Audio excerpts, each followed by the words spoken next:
পরম প্রেমময় শ্রী শ্রী ঠাকুর মুকুলচন্দ্রের চরণে শত সহস্র কোটি প্রণাম। পরম প্রেমময় শ্রী বড়মা চরণে আমার শত সহস্র কোটি প্রণাম।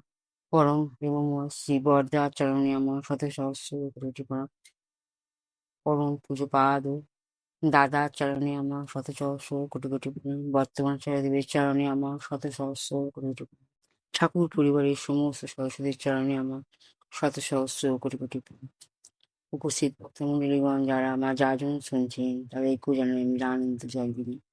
ঠাকুরের আলোচনা প্রসঙ্গে ঠাকুর লিখেছেন যে কৃতকার্যতা লাভের উপায় নির্দেশ করে এক স্থানে উনি বলিতেছেন, তুমি জানো বা না জানো, পারো বা না পারো, তোমার চেষ্টায় ক্রমাগত অটুট অব্যাহত থাকো, সিদ্ধির পথ খুঁজিয়া লও, কৃতার্থ হইবেই হইবে, কৃতকার্যতা আসবেই আসবে, আর তোমার প্রতিষ্ঠা তোমার আদর্শকে প্রতিষ্ঠিত করবে, নিশ্চয় জানি।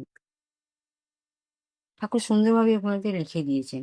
আবার ঠাকুর বলিতেছে, যদি করতেই চাও, যে কাজ করিতে হইবে তাহা কেমন করিয়া বা কি কি দিয়া পারস্পর্য হিসাবে যতদূর সম্ভব চিন্তা করিয়া লও, তারপর সেইগুলো তোমার অবস্থা ও সামর্থ্যের অনুপাতিক করিয়া মিলিয়া লইবে।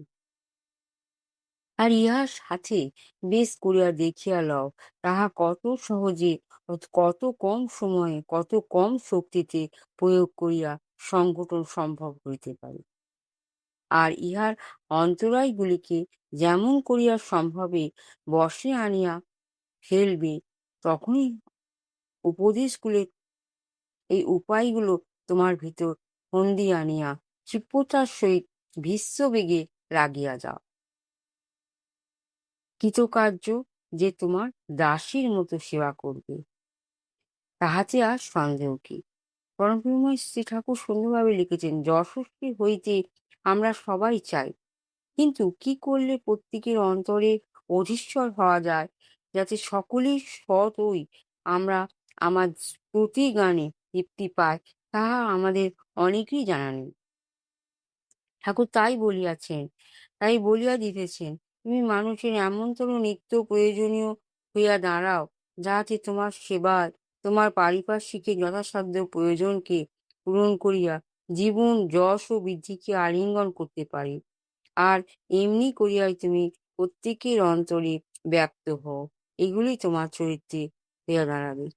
দেখবে যশ তোমাকে ক্রমাগত জয় গানে যশস্বী করিয়া তুলিবেই তুলিবে।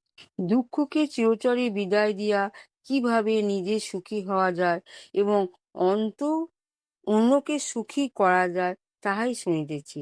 নিজে উদ্ধত বাণীটিতে দুঃখের চিন্তায় বিব্রত থাকেও না, দুঃখের ভাব তাহাকেও আনন্দিত করিতে পারে নাই।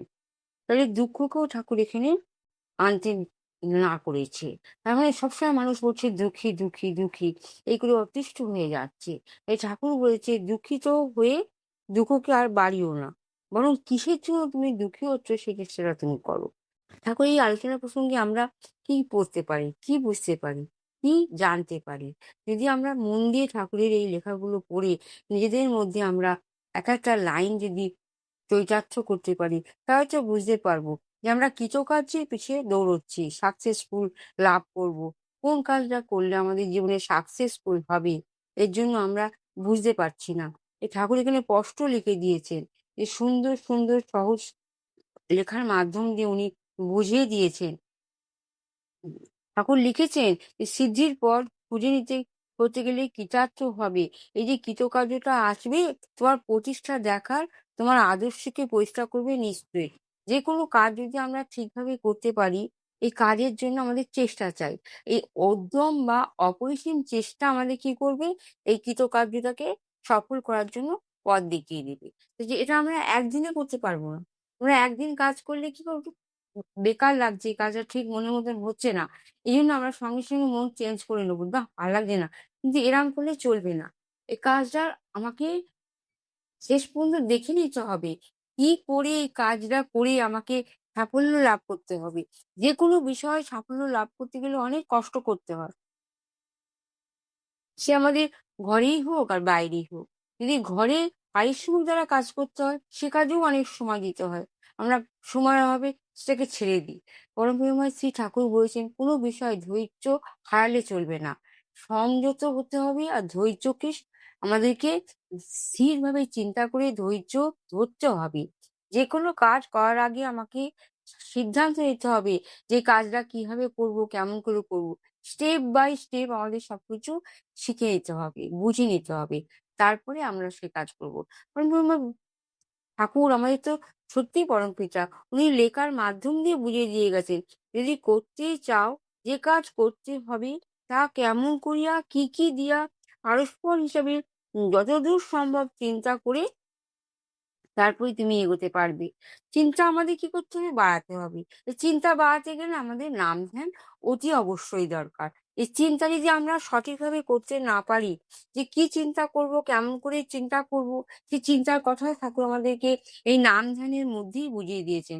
যখন আমাদের মন খুব চঞ্চল হয়ে যায়, মন যখন স্থির থাকে না, কি করব বুঝতে পারা যায় না, সে সংসারের কাজেই হোক আর অফিসের যেকোনো কাজেই হোক, পারিপার্শ্বিকের ব্যবহারেই হোক আর পরিবারের চিন্তাতেই হোক, চিন্তা আমাদেরকে স্থির করার জন্য ঠাকুরের কাছে এসে আমাকে নাম ধ্যান ভালোভাবে করতে হবে। এই নাম ধ্যানেতে আমরা কি পাবো? শক্তি পাবো। ধ্যান করার মতলব কি? পরমপিতাময় শ্রী ঠাকুরের সঙ্গে, আমাদের আত্মার সঙ্গে ঠাকুরের আত্মাকে কানেকশন করা। এই কানেকশন করতে গেলে আমাকে কি করতে হবে? ধ্যান আমাকে সাহায্য করবে। এই ধ্যানই আমাকে ঠাকুরের কাছে নিয়ে, মানে আত্মার সঙ্গে, আমার আত্মার সঙ্গে পরমপিতার আত্মার মিল করে, মিলিয়ে দিয়ে আমাকে স্থির সিদ্ধান্তে উপনীত হবার ক্ষমতা দেবে। চিন্তা শক্তি বাড়িয়ে দেবে যে আমি কোন কাজটা করতে পারলে আমার কি উন্নতি হবে। নিজে, নিজে আমি বুঝতে পারবো না। তখন আমাকে পরমপিতার শরণাপন্ন হতেই হবে। এই পরমপিতার শরণাপন্ন আমরা যদি প্রতিদিন নিয়মিতভাবে করি, তাহলে তো আমাদের আপসে দেওয়ার কোনো দরকার নেই। সকালে সন্ধ্যে যদি আমরা ঠিকভাবে নাম ধ্যান করি, সন্ধ্যেবেলা ঠিকভাবে যদি প্রার্থনা করি, সকালে যদি ঠিকভাবে প্রার্থনা করি, তাই তো আমরা এই প্রার্থনার মাধ্যম দিয়ে অনেক শক্তি পেতে পারি। আর এখনকার ঠাকুর বলেছি আচার্য পরম্পরার মাধ্যম দিয়েও বর্তমান যেদের বলে গেছেন, এখনো পর্যন্ত বলছেন উনি যে ধ্যানে তোমরা সময় বাড়াও। পরমপিতাকে ঢাকতে গেলে আমাদের সময়টাকে ঠিকভাবে বেঁধে দিতে হবে। যে ঠিকভাবে সময় দিয়ে পরমপিতাকে আমরা ডাকতে পারি ধ্যানের মাধ্যম দিয়ে, তাহলে আমাদের মনে কোনো অশান্তি থাকবে না। আর মনে কোনো চিন্তাও আসলেও, কুচিন্তা যদি এসেও যায়, সে দূরে হয়ে যাবে। ঠাকুরকে নিয়ে চলুন, ঠাকুরের লেখাগুলো শুনুন, ঠাকুরের বই পড়ুন। দেখবেন আপনারা নিজেরাই বুঝতে পারবেন যে আপনারা উন্নতির পথে এগিয়ে চলেছেন। আর এই এগোনোর জন্য আমাদের পরমপিতাকে ডাকতেই হবে। ঠাকুরময় হতে হবে, ঠাকুরের প্রতি বিশ্বাস রাখতে হবে, ঠাকুরকে নির্ভর করতে হবে। এইসবের মাধ্যম দিয়ে আমরা পরমপিতাকে বুঝতে পারবো, জানতে পারবো। আর ঠাকুরের লেখাগুলো যদি আমরা এক একটা বাণী ভালো করে পড়ে নিজেদের মধ্যে চরিতার্থ করতে পারি, তাহলেই আমাদের পরমপিতা বুঝতে পারবে যে আমি বা আমরা সবাই পরমপিতাকে নিয়ে চলবার চেষ্টা করছি। এই দুর্মূল্যর বাজারে, দুর্দিনের বাজারে ঠাকুর ছাড়া তো কোনো গতিই নেই। ঠাকুরকে ডাকতে গেলে আমাদেরকে ক্ষমতাও বাড়াতে হবে। এই ক্ষমতা আসবে পরমপিতাকে নিয়ে। পরমপিতার কথা বলতে গেলে অনেক কথা বলা হবে। আপনারা ভালো থাকুন, সুস্থ থাকুন, স্বাস্থ্য থাকুন। আপনাদের মঙ্গল কামনা পরমপিতার চরণে প্রার্থনা করি। পরমপিতাকে বলি, আপনারা যে যেখানে যেভাবে আছেন সুস্থ থাকুন, স্বাস্থ্য থাকুন। এই বলে আমি আমার বিরাম দিচ্ছি। জয় গুরু, বন্দে পুরুষ।